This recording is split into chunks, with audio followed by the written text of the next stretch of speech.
C'est parti! Bonjour à tout le monde, merci d'être là, merci d'être présente pour ce joli live qui va être animé par la merveilleuse Gwenaëlle que je connais depuis quasi 2 ans, je crois maintenant, on se connaît depuis pas mal de temps. Voilà, c'est quelqu'un que j'aime beaucoup. Je trouve qu'elle est très pertinente, qu'elle est très intéressante. Elle a énormément de savoir. En fait, je suis en train de la préparer là. Voilà, je suis en train de la préparer pour ce merveilleux live. Donc, je vous invite à l'écouter, à prendre des notes hein, parce qu'elle a beaucoup de contenu à vous partager. Et, euh, et puis, ben voilà, je vais la laisser se présenter, je vais la laisser démarrer ce live. Merci Laurie, mon Dieu, mais quelle introduction magnifique. Je me sens vraiment comme à la maison là, c'est clair. Eh bien, écoute, vraiment, je te remercie déjà beaucoup de m'avoir invitée parce que pour moi, c'est un vrai plaisir de parler d'Ayurveda. Comme tu sais, c'est vraiment la voix du cœur qui parle. Donc, ce soir, on va parler de l'Ayurveda et la lune. Et ça me tient à cœur parce que l'Ayurveda fait partie de ma vie au quotidien parce qu'en fait, je me considère comme une alchimiste holistique, parfois une ayurgodesse, très souvent même d'ailleurs.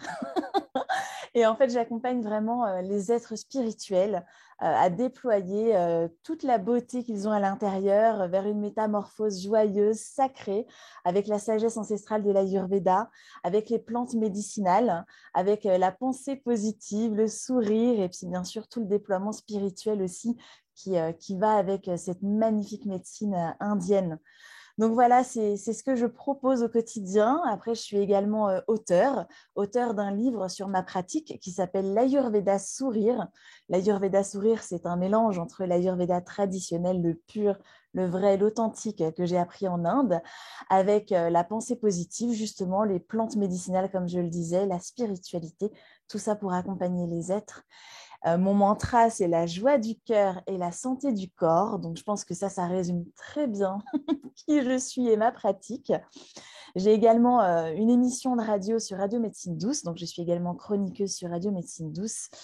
Et je suis herbaliste, spécialiste en plantes médicinales et puis conférencière. Voilà, donc je suis la fondatrice de l'Ayurveda Sourire, ma pratique, et de Mihira Ayurveda. Donc, ça, c'est un peu ma marque. Mihira, ça veut dire le soleil en sanskrit. Moi, je lui dis toujours à Gwenaëlle que c'est un beau rayon de soleil. Donc, vous allez le constater hein, pendant cette heure que nous allons passer ensemble. C'est un beau rayon de soleil. Et merci d'être là. Merci Laurie, merci à toi. Je te laisse démarrer, vas-y. Ok, j'y vais. Bon, bah super. Bah, c'est parfait. Alors du coup, on va parler de l'Ayurveda et la lune. En effet, comme l'a dit Laurie, il y a beaucoup de contenu.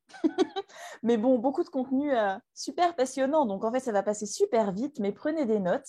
Surtout, ce que je vous propose, c'est que si jamais vous avez des questions, vous pouvez les mettre dans la discussion du chat, voilà, mais essayez de les garder pour la fin, puisqu'on prendra un temps à la fin, hein, n'est-ce pas Laurie, pour pouvoir répondre aux questions. Voilà, et j'y répondrai vraiment avec plaisir parce que je suis sûre qu'il y en aura plein.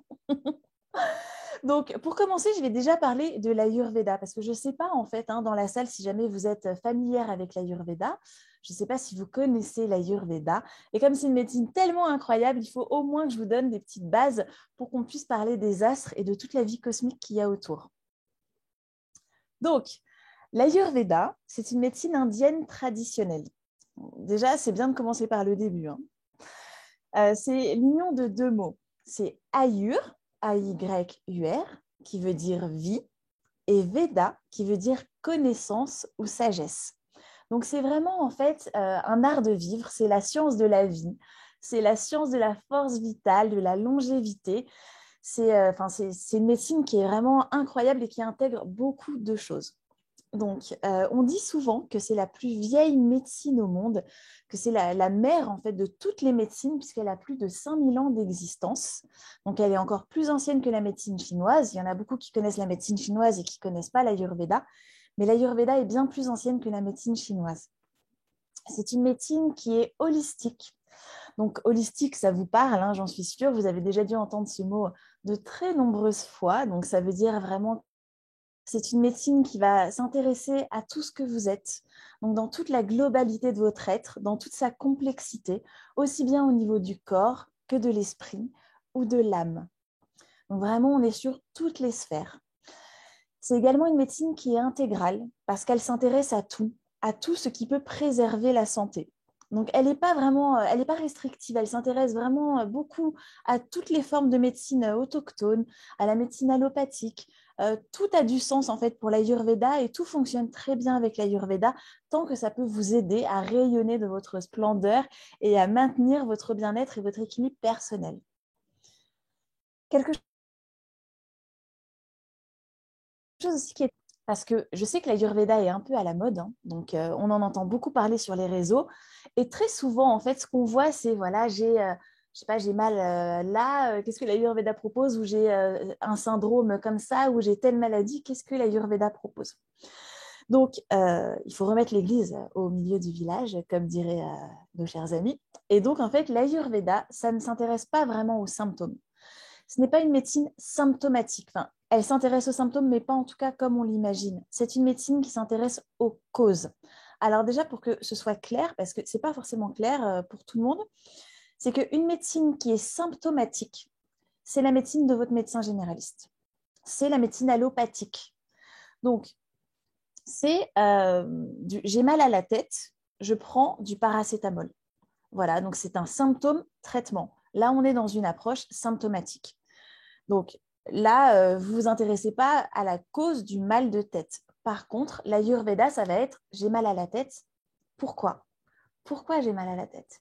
Le mal de tête, en fait, c'est un symptôme qui est un indicateur qui va nous donner une indication sur ce qui potentiellement a pu se passer et qui va nous ouvrir en fait une porte sur tout un chemin qui va nous ramener à la cause et à la racine du trouble.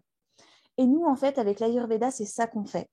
On va à la cause, à la racine, on s'intéresse à elle, on la dorlote et on enlève tous les nœuds pour qu'après tout le cheminement en fait, de la maladie, du trouble, disparaisse. Et donc le symptôme disparaît de lui-même, mais parce qu'on s'est intéressé à la cause. Et ça, c'est super important. Et c'est vraiment fondamental de le préciser parce que dans tout ce qui est un peu à la mode, on pense que l'Ayurveda, par exemple, dans les magazines féminins, quand on lit des choses, c'est miraculeux et qu'il n'y a rien, il y a rien à faire, en fait. Qu'on va prendre des plantes qui viennent du bout du monde avec des noms imprononçables et que tout va se régler dans notre vie. C'est absolument pas comme ça. Pas du tout. En fait, on va vraiment chercher la cause et chercher la cause, ça prend du temps. C'est une vraie investigation. C'est une fouille archéologique en fait dans les décombres de votre être, dans tout ce que vous êtes, pour pouvoir justement en fait vous libérer vraiment littéralement du trouble qui s'est inscrit dans votre corps. Donc l'Ayurveda, c'est pas une médecine de la maladie, c'est une médecine de la vie. C'est une médecine en fait qui s'intéresse aux êtres, hein, aux personnes qui vont générer des maladies, mais littéralement. Hein. C'est pas du tout la même approche que la médecine allopathique que vous connaissez. Elle est à la fois préventive et curative, donc on peut très bien en fait travailler sur le terrain pour éviter qu'il y ait des choses qui se développent, au même titre que quand vous avez quelque chose qui est installé, on peut très bien donc revenir à la cause pour essayer justement de démêler les nœuds et vous libérer en fait des troubles qui se sont installés dans votre corps ou ailleurs, parce que c'est holistique. Je parle du corps parce que on passe toujours par le corps en Ayurveda pour le reste. En fait, le corps, c'est la première entrée, mais c'est aussi en fait la voie de cristallisation des mots de l'esprit. Quand il y a des choses en fait qui se manifestent dans le corps, c'est parce que c'était déjà là en fait au niveau de l'esprit et qu'on n'y a pas porté attention. Et donc finalement, l'âme, si vous voulez, a besoin de vous parler et de se faire entendre. Donc elle va manifester quelque chose dans votre corps. Donc nous, on passe par le corps finalement pour apaiser l'esprit et être encore plus en connexion avec l'âme. Donc voilà, donc c'est une médecine qui est forcément, du coup, vous l'avez compris avec tout ce que je viens de vous dire, 100% sur mesure. C'est toujours 100% personnalisé. Il n'y a pas vraiment quelque chose qui fonctionne pour tout le monde. En général, il y a que des adaptations. Mais bon, il y a des grandes lignes, mais c'est vraiment du 100% sur mesure. Et elle est là vraiment pour traduire le langage de votre corps quand il a quelque chose à vous dire.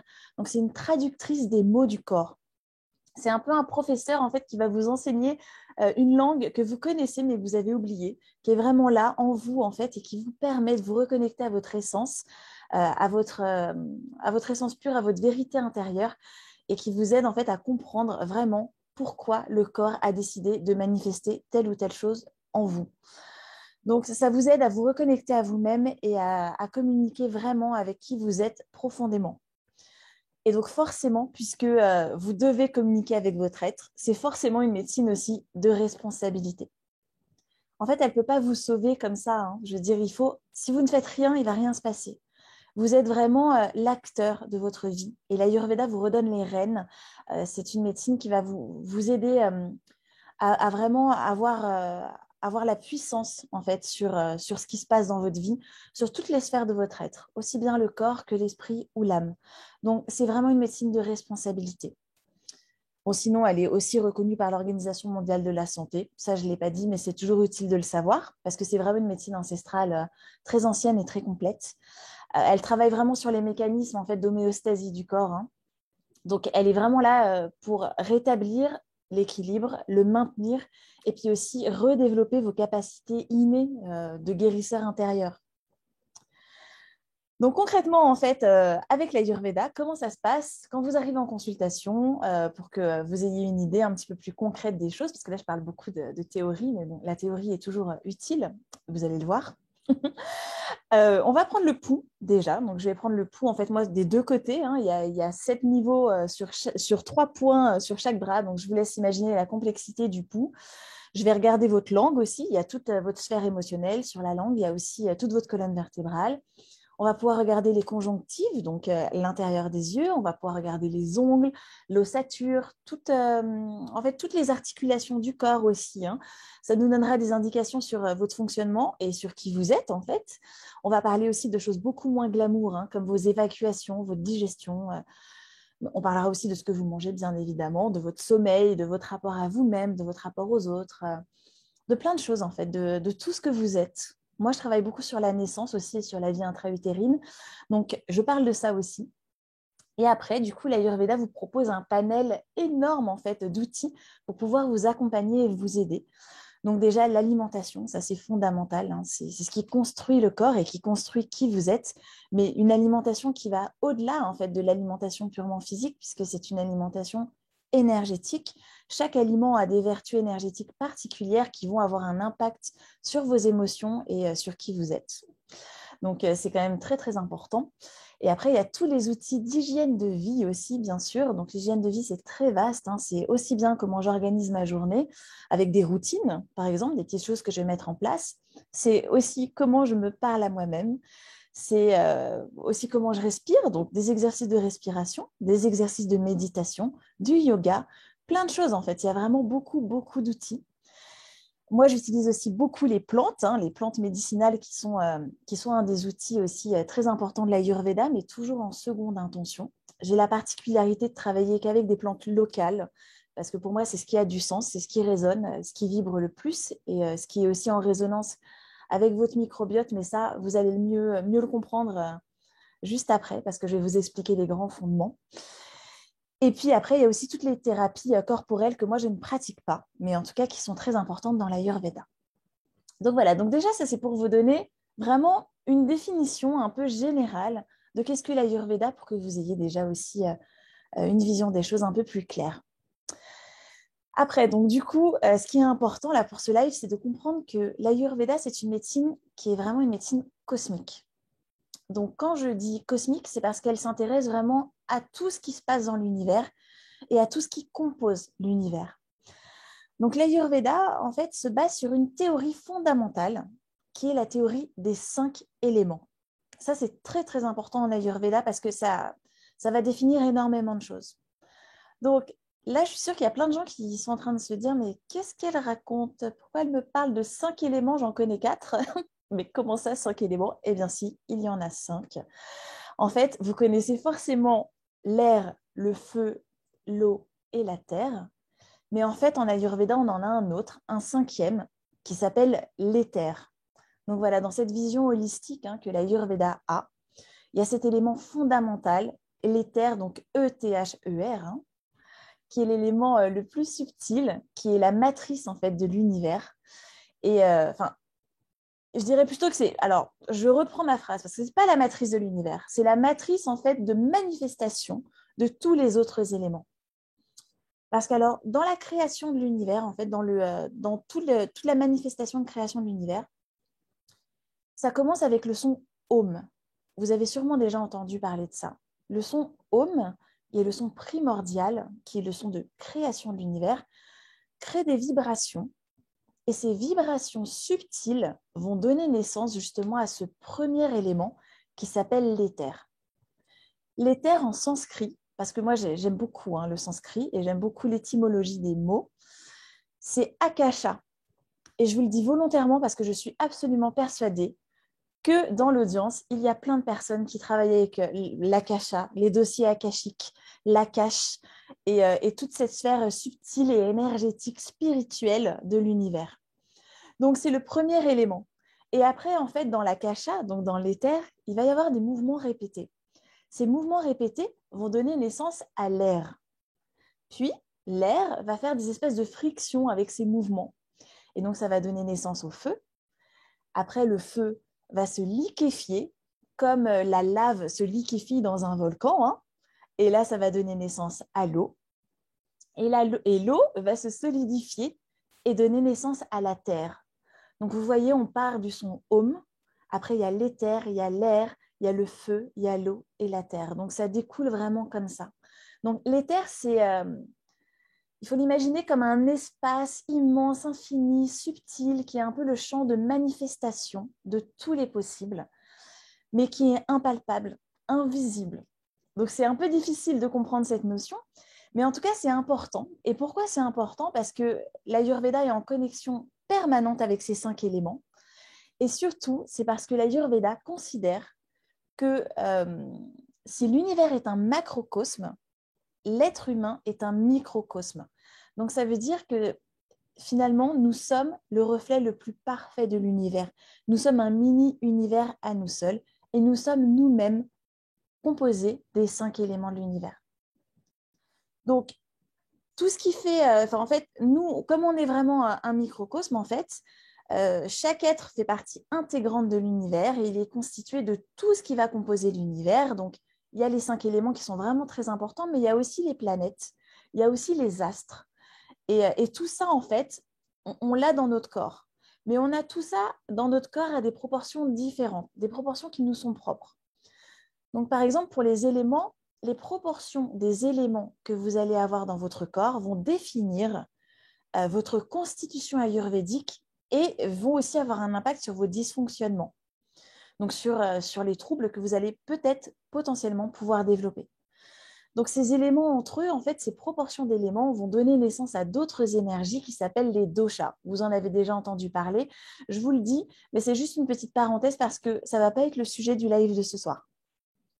Ce qui est important par contre pour ce soir, c'est de comprendre que vous êtes un être très complexe et qu'en plus d'avoir tous les éléments de l'univers en vous et d'être en plus en résonance totale avec tout ce qui se passe dans l'univers, dans la nature, avec les astres et les planètes, vous avez aussi 2 grands courants énergétiques dans le corps qui sont très importants, qui sont le courant solaire et le courant lunaire. Et là, on est complètement dans le thème de notre live de ce soir, puisque ceux qui font du yoga ou de la méditation, ça va leur parler, ou même ceux qui travaillent beaucoup parce que nous ne sommes que des femmes, normalement.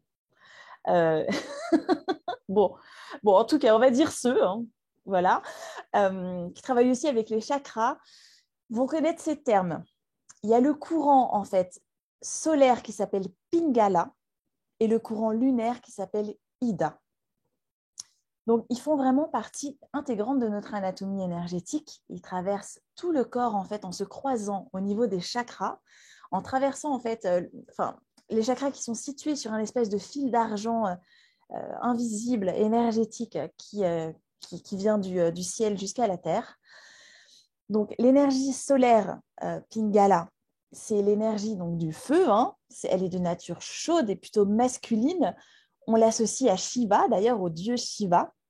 Et en général, c'est une énergie qui a tendance à se manifester surtout du côté droit du corps. Ça, c'est en Ayurveda. Je sais qu'il y a des personnes pour qui ce sera de l'autre côté, mais en Ayurveda, c'est du côté droit.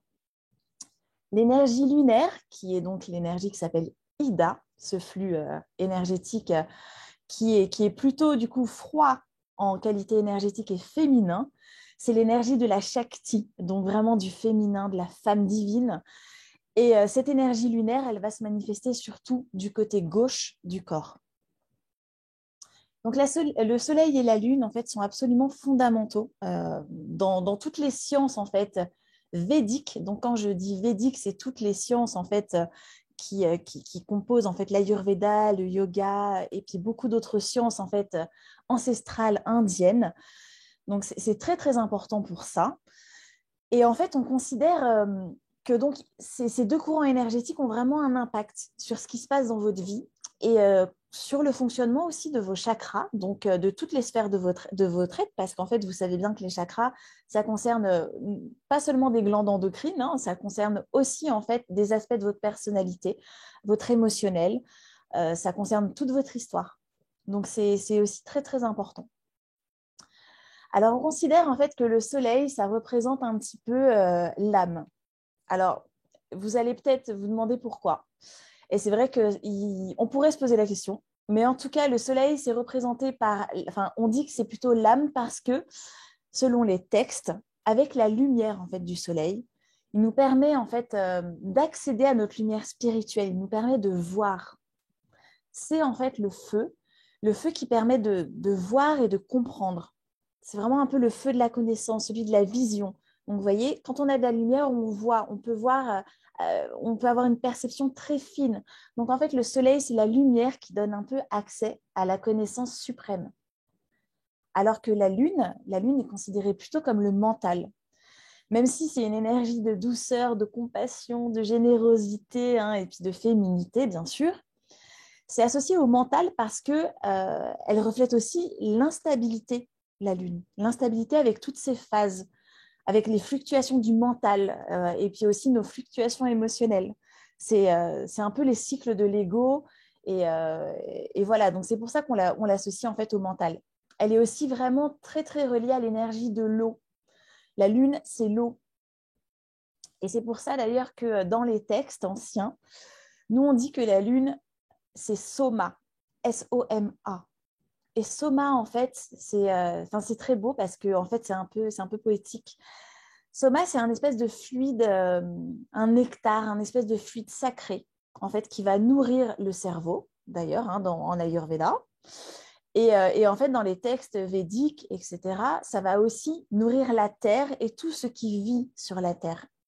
Donc, la lune, le Soma, c'est un peu la sève de la terre. Elle est très, très reliée à l'eau, comme je vous l'ai dit, mais c'est vraiment la sève de la terre qui va un peu nourrir euh, tout ce qui existe. C'est un peu, du coup, non, on va juste dire ça pour l'instant parce que sinon je vais vous embrouiller. En tout cas, donc, c'est la mer, en fait, de tous les goûts aussi. Il faut se dire que l'eau, en fait, c'est ce qui vous permet d'avoir le goût dans la bouche. Parce que là, c'est la petite transition en fait purement physique pour les saveurs. Mais pour pouvoir percevoir une saveur sur votre langue, il faut qu'il y ait de l'eau. Donc, imaginez en fait que l'eau, c'est ce qui vous permet d'avoir tous les goûts. Donc, le goût, ça se dit rasa en sanskrit, entre autres. Et on dit que la lune, c'est justement le goût, le rasa de la planète.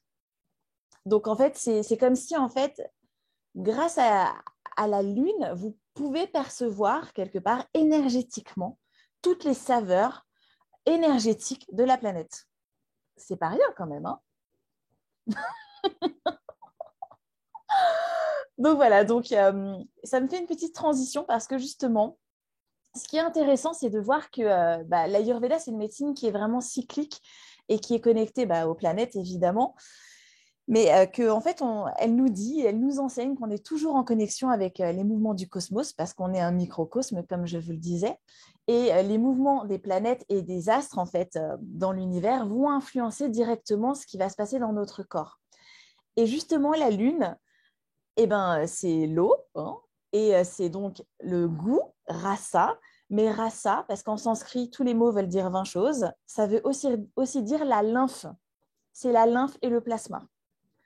Donc, pour que vous ayez une idée, en fait, parce que c'est important de voir ça, c'est que finalement, tous les astres et puis toutes les planètes vont être connectés à une partie de votre corps. Et à chaque fois qu'il va y avoir des mouvements des astres et des planètes dans l'univers, ça va se répercuter sur cette partie-là dans votre corps. Donc, la Lune, elle influence directement tout ce qui touche à votre lymphe et à votre plasma. Mais comme on l'a dit, elle est reliée à l'eau, elle a un impact aussi sur toute la sphère émotionnelle et aussi sur les goûts. Donc, sur le goût un peu des émotions. C'est pour ça que je vous parlais de la langue. Je ne sais pas si c'est très très clair, mais en tout cas, c'était important pour moi de le partager parce que je trouvais ça vraiment super intéressant. Mais en tout cas, la Lune, c'est la lymphe, mais après, par exemple, Mercure, ça va être le système nerveux. On parle souvent de Mercure rétrograde, donc c'est associé au système nerveux. Mars, qui est l'énergie du jour, parce qu'on est un mardi en plus. Mars, c'est relié au sang. Donc voilà, il y a plusieurs tissus en Ayurveda et en fait, ils sont tous connectés à des planètes.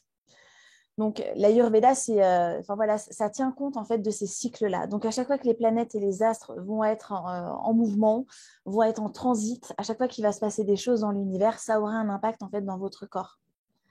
Donc bien sûr, l'Ayurveda vous propose des solutions pour ça, pour que vous restiez toujours en fait dans l'harmonie la plus totale, en tout cas, pour essayer de maintenir votre équilibre sans que ça vous déséquilibre, justement, tous ces mouvements. Donc, elle fait ça avec tout. Hein. C'est une médecine qui s'intéresse bien sûr aux astres, aux planètes, mais aussi avec tous les autres cycles, hein, les cycles des saisons, les cycles de la vie, avec les différents âges de la vie, les cycles de la femme hein, aussi, les cycles menstruels, donc qu'on appelle les lunes, d'ailleurs, c'est pas pour rien. Elle va s'intéresser aussi au moment de la journée, parce qu'on n'a pas la même énergie le matin que le soir, et énergétiquement, vraiment, c'est palpable. Ce n'est pas la même chose en Ayurveda. Donc, on est vraiment en adéquation avec toutes les fluctuations qui peuvent exister. Et donc, il y a toujours des adaptations pour tout, pour essayer de maintenir de votre équilibre de la meilleure façon possible. Donc, au même titre que les planètes, en fait, ont des résonances cosmiques à l'intérieur de votre corps et dans vos tissus et dans vos organes, chaque jour de la semaine est aussi relié à une divinité. Et aujourd'hui, donc du coup, mardi, on est mardi, aujourd'hui, c'est relié à Mangal. Mangal, ça s'écrit M-A-N-G-A-L. Mangal ou Skanda, selon les textes. Mangal, c'est un dieu qui est relié justement à Mars. Donc, c'est un dieu qui, en général, est rouge. Il chevauche un bélier ou un char. Donc, il y a vraiment cette idée un peu de combat. Il y va, quoi. Et donc, c'est pour ça que c'est bien aussi le mardi de faire des sports de combat, typiquement. Au même titre que ce sera de bon augure pour vous de porter du rouge le mardi. Donc, vous voyez, toutes ces choses-là, en fait, c'est des petits détails, mais qu'on utilise vraiment, littéralement, en fait, en Ayurveda. Et ce qui est intéressant aussi, quand même, c'est de se dire que 2021, c'est une année qui est placée justement sous le signe de Mangal Mars. Alors, Mangal, c'est aussi le roi de l'action. Hein. Il est en charge, en fait, de la protection de votre lumière sacrée, de votre spiritualité. Alors que par essence, vraiment, l'essence de Mangal, c'est qu'il est sombre et qu'il a des qualités lourdes et d'inertie. Alors, ça paraît bizarre, hein, on se dit, mais c'est pas très logique. On a l'impression que c'est un peu ambivalent, alors qu'en réalité, il est là pour révéler la grande bataille intérieure que vous avez entre l'ombre et la lumière. Donc, en fait, Mangal, c'est aussi cette énergie de Mars, de feu. Et donc, le feu qui, selon la vision en fait, que vous allez décider d'adopter, sera soit en fait un révélateur de votre lumière, donc avec du courage, de la force, de la fierté, par exemple, ou alors un destructeur, donc avec plutôt de la peur, de la colère, de la violence. Et voilà, 2021, c'est vraiment sous le signe de ce dieu-là. Voilà, et sinon, hier, du coup, lundi, donc c'était le jour de la lune, donc c'était relié à Soma, comme je vous disais tout à l'heure, Soma, c'est aussi un dieu. Donc le jour de la lune, le lundi, c'est toujours bien de jeûner et de porter du blanc, parce que c'est aussi associé en fait à ce dieu-là. Et c'est un jour de richesse et d'abondance, parce que justement, c'est la sève nourricière, hein, c'est ce qu'on disait tout à l'heure. Donc voilà. Après, du coup, ce que je voulais vous dire aussi, qui est très important pour comprendre l'importance en fait de l'Ayurveda et de la lune, c'est que l'Ayurveda, c'est une science ancestrale qui se base sur l'astrologie védique. L'astrologie védique, elle vient des mêmes textes que l'Ayurveda, des Védas. Et c'est une astrologie qui est différente de l'astrologie que vous connaissez occidentale.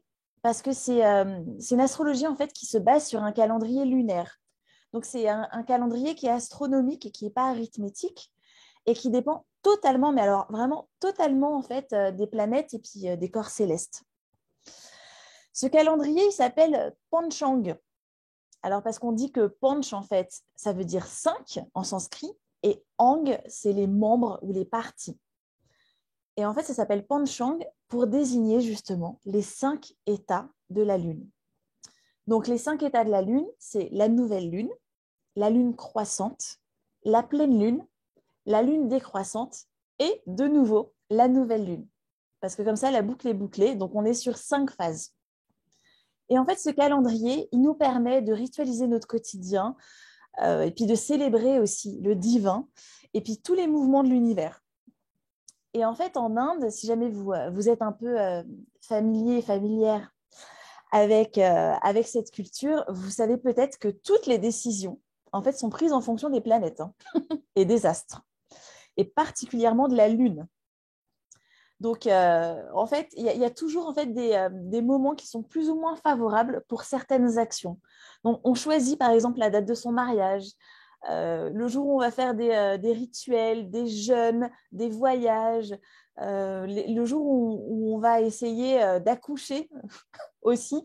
Tout ça, en fait, on choisit ça, on essaie du moins, parce que ce n'est pas toujours possible de choisir, évidemment, de le faire en fonction des astres et beaucoup de la Lune. Ça s'appelle les muhurtas. Mais bon, ça, c'est pas important. Et d'ailleurs, ce qui est fou aussi, c'est que, par exemple, dans le processus de conception, on dit même dans les textes, c'est écrit que quand on conçoit un enfant en lune croissante, on a plus de chances de donner naissance à une fille. Et quand on conçoit un enfant en lune décroissante, on a plus de chances de donner naissance à un garçon. Donc, c'est vraiment hyper important, en fait, la lune. Vous voyez, en Ayurveda, en Inde, en fait, dans tout ce qu'on fait, en fait, c'est fondamental. Donc, au niveau des phases de la Lune, justement, en fait, nous, ce qu'on recommande, alors, il y a toujours plein de choses, en fait, qui sont recommandées en fonction des moments, de la nouvelle Lune, de la pleine Lune, de la Lune décroissante, croissante. Mais nous, en fait, on ne recommande pas toujours les mêmes choses. On a une vision, en fait, de la Lune qui est particulière. Mais bon, donc je vais vous dire un petit peu, en fait, ce qui peut être utile, ce qui est utile aussi pour vous, peut-être, de connaître. Donc, en phase de nouvelle Lune, donc qui s'appelle Amavasya d'ailleurs. Je le dis parce que Amavasya en sanskrit, je vous avais dit que j'adorais le sanskrit. C'est la réunion en fait de la lune et du soleil. Donc voilà. Donc la nouvelle lune, là c'est le moment où il faut prendre soin de son énergie. Il faut éviter en fait tout ce qui est un peu toxique pour soi. Donc éliminer les indésirables. Et puis c'est un moment qui est favorable aussi pour essayer d'éviter de mettre en place des mauvaises habitudes ou pour les faire disparaître. Après, on rentre en phase de lune croissante. Bon, alors là, la lune croissante, c'est fantastique. Là, c'est où on peut tout faire, en fait.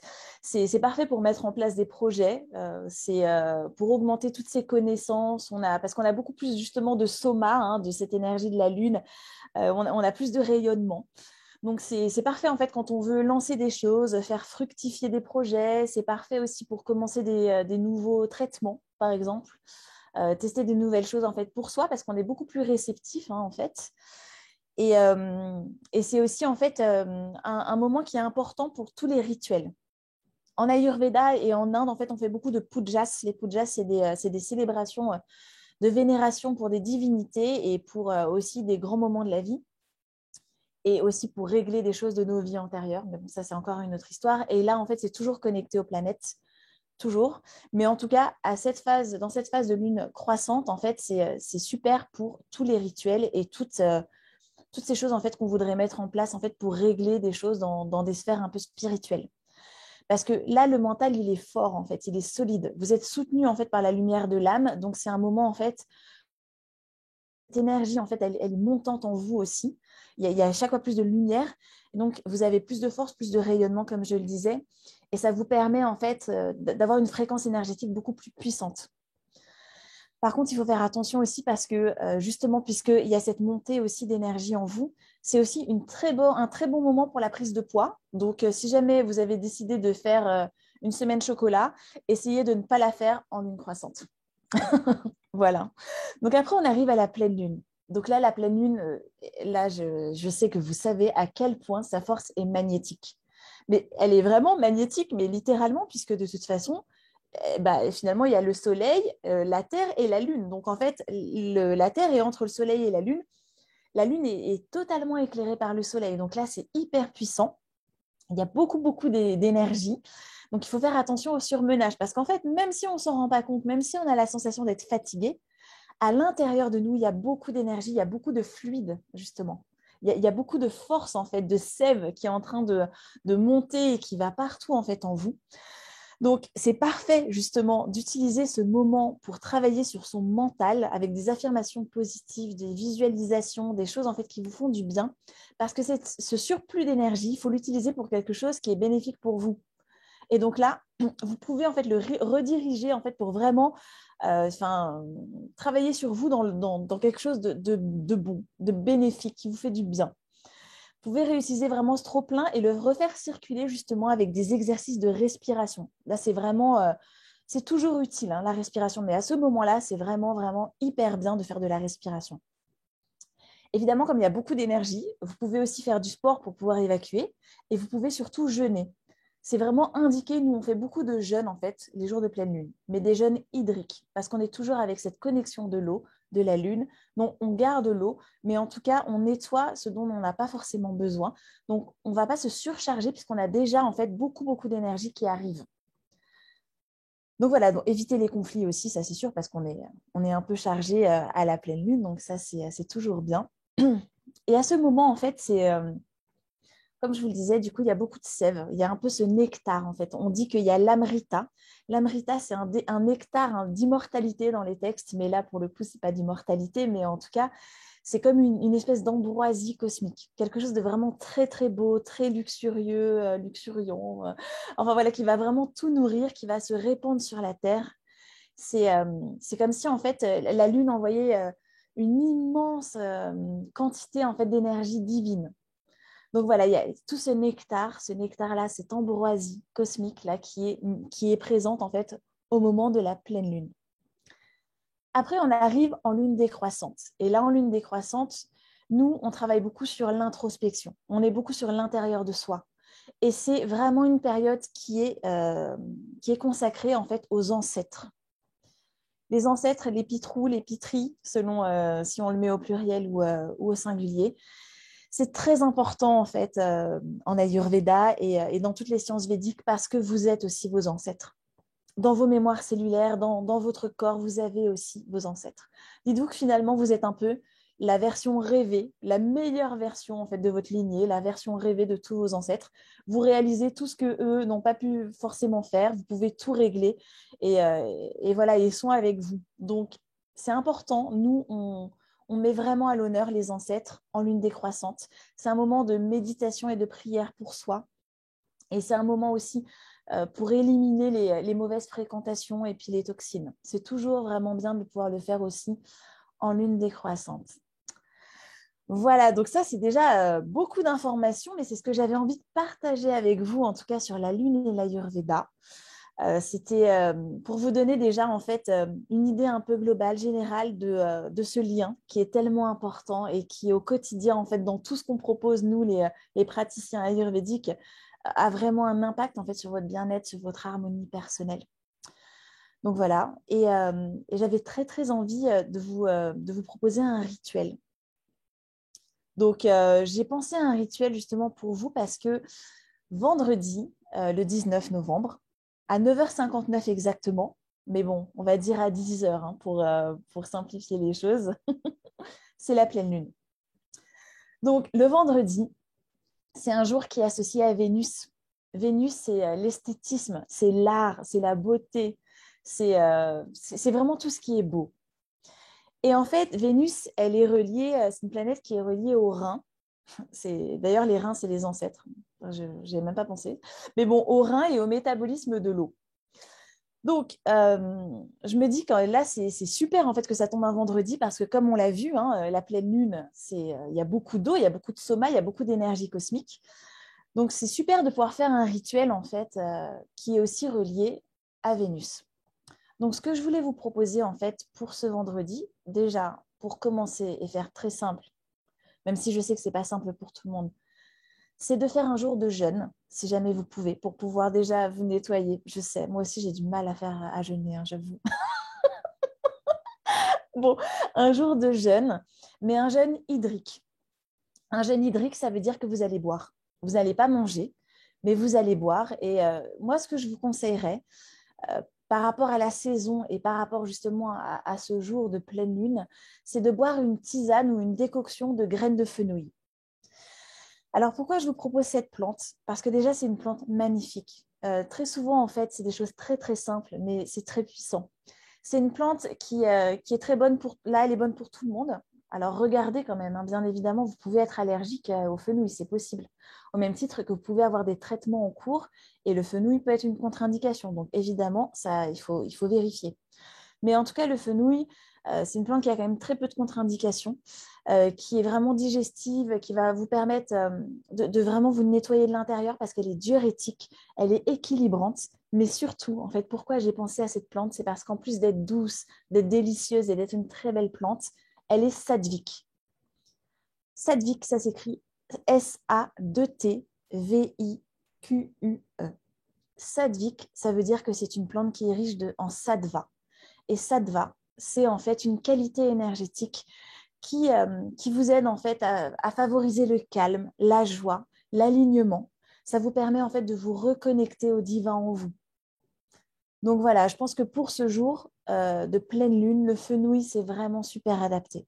Donc voilà, faire un jeûne et boire une tisane ou une décoction de fenouil. La différence entre une tisane et une décoction, c'est une tisane, vous faites infuser, comme vous le faites avec un sachet de thé, et une décoction, vous faites bouillir. Voilà. Alors après, pour le rituel donc de pleine lune, ce que je me dis, c'est que comme c'est une journée qui est reliée à l'esthétisme et à la beauté de Vénus, ce serait vraiment super de faire un rituel avec un petit autel, avec des offrandes pour les 5 sens. Donc, les 5 sens, le goût, par exemple. Pour représenter le goût, vous pouvez très bien mettre du riz blanc, vous pouvez mettre du lait, quelque chose de blanc, hein, idéalement. Ben, pourquoi je dis blanc? C'est parce que la lune, la couleur est blanche. C'est associé à la couleur blanche. Donc, c'est toujours mieux, mais ce n'est pas grave si ce n'est pas blanc. Ce qui compte, c'est l'intention. Après, pour l'odorat, vous pouvez mettre une bougie blanche parfumée, par exemple, ou une petite bougie chauffe-plat. Sinon, vous pouvez aussi très bien faire brûler de l'encens ou de la sauge blanche. Pour ce qui est de la vue, vous pouvez mettre une fleur, par exemple, qui serait blanche, ou une gemme, un cristal blanc. Donc là, il y en a plein, hein, mais ça peut être aussi du cristal de roche. Hein, c'est transparent, mais ça marche. Vous pouvez mettre une pierre de lune, vous pouvez mettre je sais pas, de la sélénite, une opale, voilà. Enfin, si jamais vous avez des pierres sinon qui sont plutôt rose pâle ou jaune pâle, ça marche aussi en fait. Hein, ça fonctionne pour Vénus, donc c'est OK. Vous pouvez aussi tout simplement mettre un joli petit ruban blanc ou vous pouvez faire un dessin. Hein. Enfin, il ne faut pas non plus vous mettre trop de pression. Il faut que ce soit quelque chose qui vous corresponde. Un dessin avec un mandala, par exemple, c'est très bien, c'est parfait. En ce qui concerne l'ouïe, essayez de choisir une belle musique. Alors moi, évidemment, là, c'est des formations, mais je vais vous dire forcément d'écouter des mantras, parce que moi, je trouve que là, c'est parfait pour vous faire monter en vibration. Et pour le toucher, du coup, là, vous pouvez mettre quelque chose qui serait doux, quelque chose de soyeux, quelque chose en fait de réconfortant, comme la douceur de la lune, comme cette rondeur qu'elle a aussi, donc quelque chose qui vous fait du bien. Ça peut être une petite plume, ça peut être aussi tout simplement de l'eau. Vous pouvez mettre un récipient en fait d'eau cuivrée dans un récipient en cuivre, ou alors de l'eau que vous aurez magnétisée, puisque la lune, c'est l'eau. Donc ça va très bien aussi. Donc voilà ce que je vous propose comme rituel pour ce petit hôtel. Et comme du coup, on a envie aussi de travailler sur sa lumière intérieure, hein, évidemment, parce qu'on est en plein rayonnement, on est le jour de pleine lune, on a envie en fait d'attirer à soi plein de choses et que c'est plein d'abondance. Ce que je vous propose aussi, c'est de réciter un mantra que je vais vous donner. Un mantra que vous pouvez réciter 108 fois. Alors souvent, on me demande, mais pourquoi 108 fois? Pourquoi à chaque fois on dit 108? Alors, il y a plein d'explications.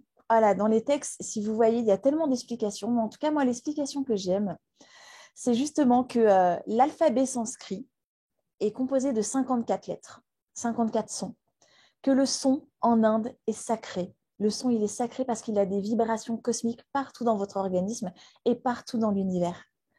Donc, 54 fois 2, ça fait 108. Pourquoi je dis fois 2? Parce que dans chaque énergie, dans chaque son et dans chaque lettre, vous avez une polarité féminine et une polarité masculine. Vous avez du Shakti et vous avez du Shiva. Vous avez du Ida et vous avez du Pingala. Vous voyez, en fait, tout ça, c'est en connexion totale avec toute votre anatomie cosmique, toute votre anatomie énergétique. Donc, pour moi, c'est ça la meilleure explication des 108 fois. Donc, vous pouvez réciter un mantra pendant 108 fois. Ce sera cette fois-ci un mantra, en tout cas, qui rendra hommage à votre lumière intérieure, justement, pour illuminer ce que je vous disais tout à l'heure avec cette énergie de Mangal de l'année 2021, illuminer, en fait, votre part de lumière et la force qui est en vous, plus que la colère ou voilà, les énergies négatives. Ça va repousser les obstacles, les énergies négatives, et ça va augmenter en fait votre rayonnement et votre puissance vibratoire. Donc ce mantra, c'est Om Namo Bhagavate Vasudevaya. Je vais le répéter. Om Namo Bhagavate Vasudevaya. Om Namo Bhagavate Vasudevaya. C'est un très très beau mantra. Vraiment. Donc vous pouvez le chanter 108 fois. Et oui, ça paraît beaucoup, mais en fait, je vous assure, ça va très très vite, surtout si vous avez un mala, les espèces de colliers. Et là, vous voyez avec les petites perles de Rudraksha, ça va très vite. Hein. Ça se passera très bien. Vous pouvez aussi danser, chanter devant votre autel. Vous pouvez célébrer en fait le désir, la femme, la beauté qu'il y a en vous. Et si c'est très vénusien comme attitude, donc c'est complètement adapté aussi à cette journée de Vénus et de pleine lune de vendredi. Bon, après, pour celles qui ont une baignoire, là, si jamais vous voulez aller encore plus loin, vous pouvez bien sûr prendre un bain. Alors, celles qui n'ont pas de baignoire, on peut tout à fait, moi j'en ai pas, on peut tout à fait se faire un bain de pied. Alors, je sais, c'est pas pareil, c'est vachement moins glamour, mais bon, ça marche quand même. Et dans ces cas-là, en fait, ce que vous pouvez faire, si jamais vous en avez, donc je sais que c'est pas hyper facile d'avoir ça, mais on ne sait jamais, vous pouvez mettre un peu d'hydrolat, de basilic sacré, donc de tulsi, Ocimum sanctum ou Ocimum tenuiflorum si jamais vous vous intéressez aux espèces botaniques. Mais bon, tulsi en hydrolat. Et vous pouvez mettre quelques gouttes d'huile essentielle de myrrhe. Alors pourquoi je vous dis ça? C'est parce que le tulsi, déjà, c'est une plante, donc le basilic sacré. C'est une plante sacrée, comme son nom l'indique en Inde. Hein, on la plante autour des temples. Hein, c'est dire à quel point elle est protectrice et divine. Et la myrrhe, vous savez bien qu'on l'utilise en fait depuis la nuit des temps aussi dans beaucoup de cultures différentes parce que c'est aussi une plante sacrée, une résine sacrée d'ailleurs pour être plus précise. Et donc ces deux substances vont purifier tous vos corps subtils. Elles vont vraiment régénérer votre énergie, elles vont vous nettoyer, vous purifier en profondeur et elles nettoient la lymphe. Et justement, comme je vous le disais tout à l'heure, la lune, et donc la pleine lune, c'est relié donc à l'eau, à cette sève un petit peu qui nourrit la terre, mais qui nourrit aussi tous les tissus du corps, à cette énergie de rasa qui est le goût dans la bouche, mais qui est aussi dans le corps, la lymphe et le plasma. Donc c'est vraiment médicinal de faire ça le jour de la pleine lune. Voilà, c'est ce que j'avais envie de partager avec vous. Merci ma belle Gwenaëlle, c'était passionnant, j'ai adoré, j'ai vraiment adoré. Moi j'ai quand même deux questions à te poser parce que je trouve que c'est important quand même d'avoir cette réponse. Oui. L'huile essentielle de myrrhe, est-ce Oui. que tu la mets pure dans le bain ou est-ce que tu la mélanges à du sel préalablement avant de mettre dans l'eau du bain? Alors déjà, que ce soit l'hydrolat ou l'huile essentielle, il faut les tester. Pour voir déjà si jamais il n'y a pas de réaction, parce qu'on ne sait jamais. On peut mettre l'huile essentielle directement dans l'eau du bain, mais il ne faut pas en mettre beaucoup. Ouais. Si jamais il y a des personnes qui ont envie de mettre du sel, comme du sel d'Epsom, par exemple, c'est super indiqué. Et vous pouvez d'ailleurs parfumer votre sel d'Epsom avec quelques gouttes d'huile essentielle de myrrhe. Ce qu'il faut se dire, c'est que autant l'hydrolat, En général, il n'y a aucun problème parce que l'hydrolat, c'est très, très doux. Mais toutes les huiles essentielles, quelles qu'elles soient, peuvent avoir des effets en fait qui peuvent être un peu agressifs sur le corps. On n'utilise pas beaucoup les huiles essentielles en Ayurveda d'ailleurs pour ça, parce que c'est très chauffant et très brûlant pour l'organisme. Donc, c'est toujours avec modération. Donc, vous mettez quelques gouttes parce que d'un point de vue énergétique, c'est quelque chose qui va vous purifier. Mais vous ne faites pas un bain d'huile essentielle de myrrhe. Ça, c'est clair. Ouais, c'est important. C'est très important. C'est important parce que c'est vrai que moi, j'ai vu des personnes mettre des huiles essentielles comme ça dans le bain et en mettre un petit peu trop. Et ça peut en effet brûler la peau. Bien sûr. Ça peut vraiment pas être bon pour soi. Moi, c'est vrai que j'utilise plutôt des hydrolats parce que les hydrolats, on sait qu'il n'y a pas trop de danger. Moi, j'adore l'hydrolat de rose, j'adore l'hydrolat de lavande. Par contre, c'est vrai que le basilic sacré, tu m'en avais déjà parlé. Et je ne savais pas que ça existait un hydrolat, donc c'est bien que tu en aies parlé là aujourd'hui. Je trouve que tu m'en avais déjà parlé aussi pour tout ce qui était relié au féminin sacré, il me semble, tout ce qui était relié à notre partie féminine. Donc du coup, c'est très intéressant. Ça, c'était la première chose. Et j'avais une autre question un peu plus rigolote. Et oui. En fait, tu nous dis qu'en lune croissante, on ne peut pas manger de chocolat, enfin, pas faire une semaine de chocolat. Et en lune décroissante, tu nous dis il faut l'éliminer, libérer, enlever les toxines. Donc le chocolat, quand est-ce qu'on le mange? Ouais. Non, mais je sais. En fait, c'est parce que normalement, il ne faut jamais trop manger de chocolat. Mais en fait, moi, je suis pour justement la célébration de la vie et la joie et pas la contrainte. Jamais. Pas la restriction. D'ailleurs, c'est pour ça que je ne propose jamais de régime alimentaire. Absolument jamais. Donc, moi, ce que j'aurais envie de dire, c'est qu'il faut manger du chocolat quand le chocolat nous parle, quand il nous appelle, quand ça résonne en nous et qu'on se dit, mon Dieu, c'est le moment du chocolat. Et là, oui, ben voilà. Mais sauf que quand on mange le chocolat, il faut le manger avec joie. Il faut le manger sans culpabilité. Et il faut vraiment se dire que voilà, il est là, je le célèbre aussi en moi, il m'offre un plaisir à un certain moment, mais en tout cas, voilà, je me délecte du chocolat. J'adore, j'adore. Merci pour tes réponses. Avec Donc là, joie. on va prendre les réponses des personnes qui sont là présentes tout à l'heure.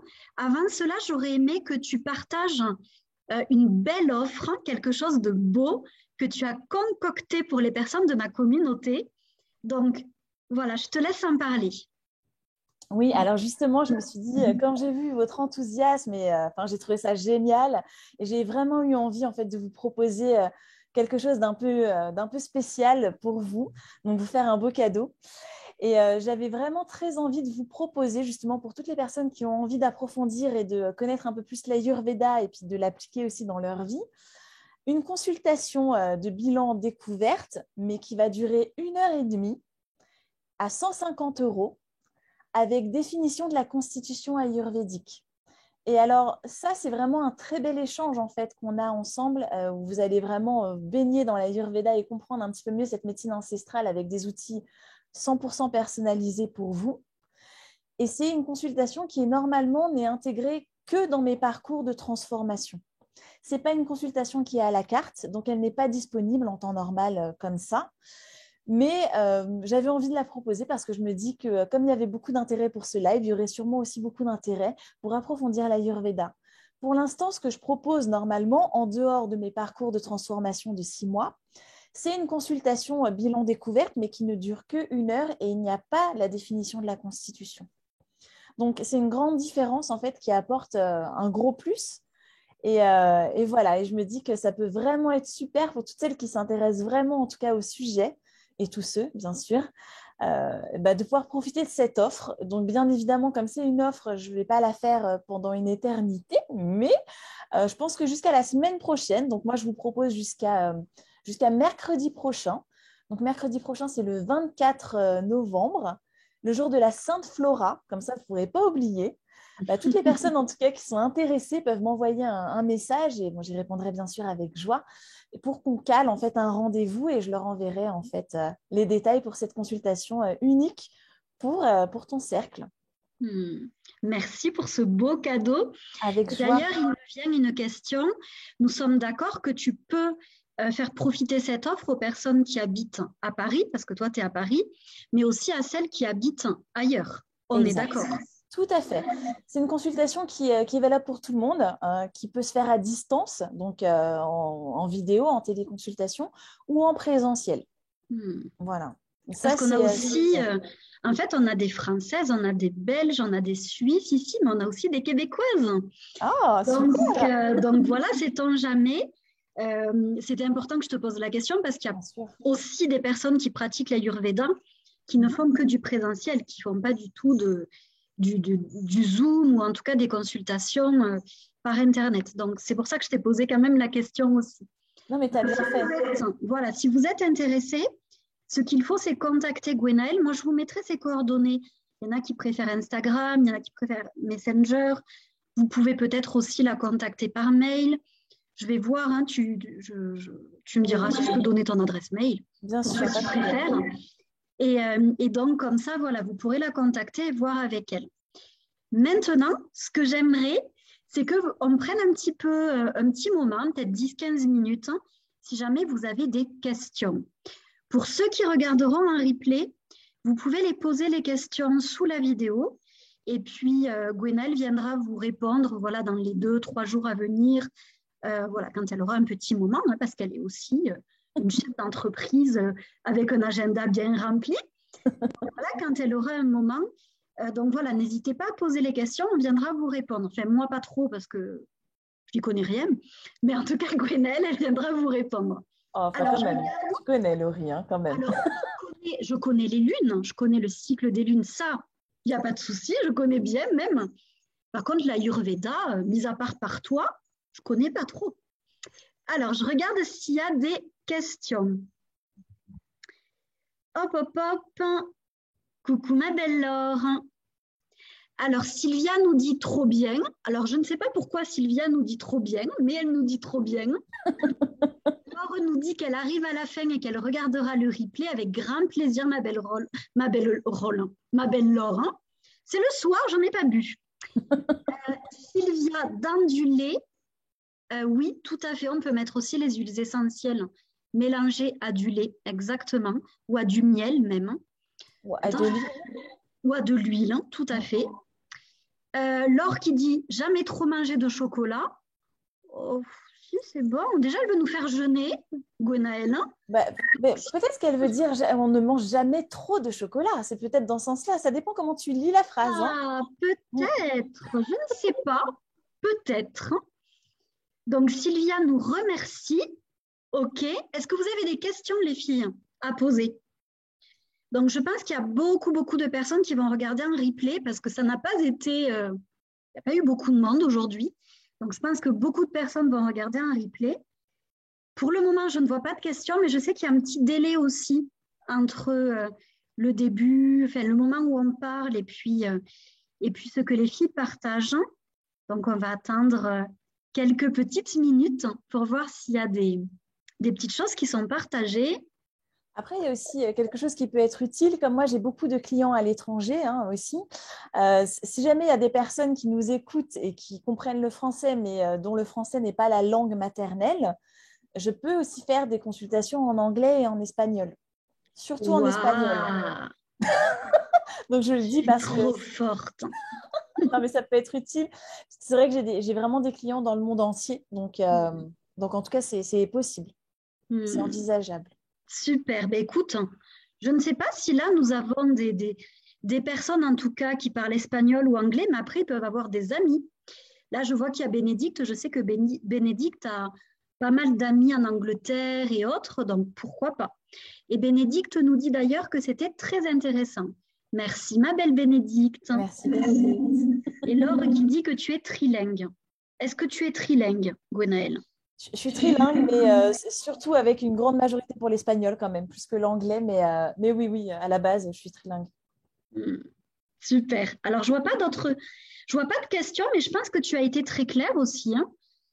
C'était hyper clair, c'était vraiment passionnant. Moi, j'ai adoré. Sincèrement, j'ai trouvé que c'était très, très, très intéressant. Et puis, moi, je n'avais pas conscience de tout ça. Alors, j'ai trouvé ça très drôle parce qu'aujourd'hui, j'ai fait un live sur les éléments sur Instagram. Donc, j'ai trouvé très drôle que tu parles des éléments toi aussi, là, aujourd'hui. Et je ne savais pas que c'était autant présent dans l'Ayurveda. Voilà, je connais très peu quand même tout ce qui est croyance orientale. c'est pas trop, tu vois, mes connaissances.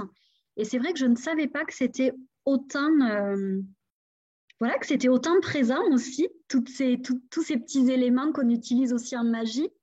Et oui. Donc, c'est génial. Je trouve ça hyper intéressant. Mais oui, tu es constitué d'éléments, tu imagines?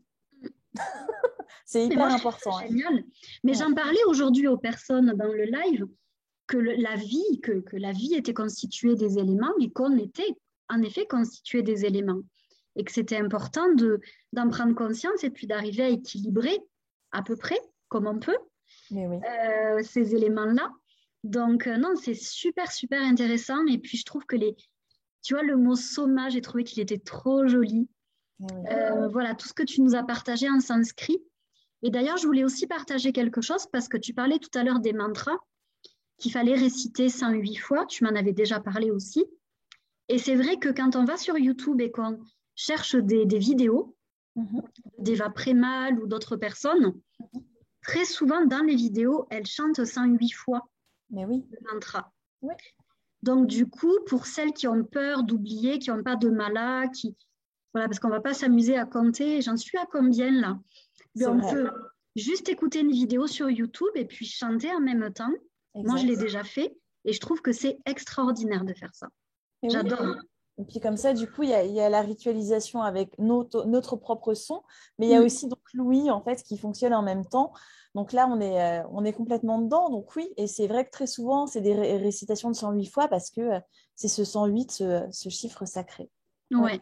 Et puis c'est beau, enfin, c'est vrai que d'écouter comme ça des mantras, moi j'aime beaucoup en écouter quand je travaille parce que ça élève nos énergies, moi ça me met vraiment en concentration. Donc ouais, non, c'est génial, j'adore. Alors, je regarde s'il y a des questions entre-temps. Oui, Bénédicte, on oublie souvent l'éther, tout à fait. Moi, j'en ai pas parlé aujourd'hui, j'en ai parlé mais rapidement dans mon live de l'éther, mais j'en ai pas trop parlé parce que je voulais vraiment me focaliser sur les 4. Mais l'éther est très, très, très important. Tout à fait. Très important, mais aussi, ça dépend, ça dépend des courants. En médecine chinoise, il n'y a pas d'éther. Tout à fait. Voilà, donc il y a ça aussi. Mais oui, l'éther, en fait, c'est hyper important parce que justement, c'est l'élément de départ, mais il est à la fois vide et plein.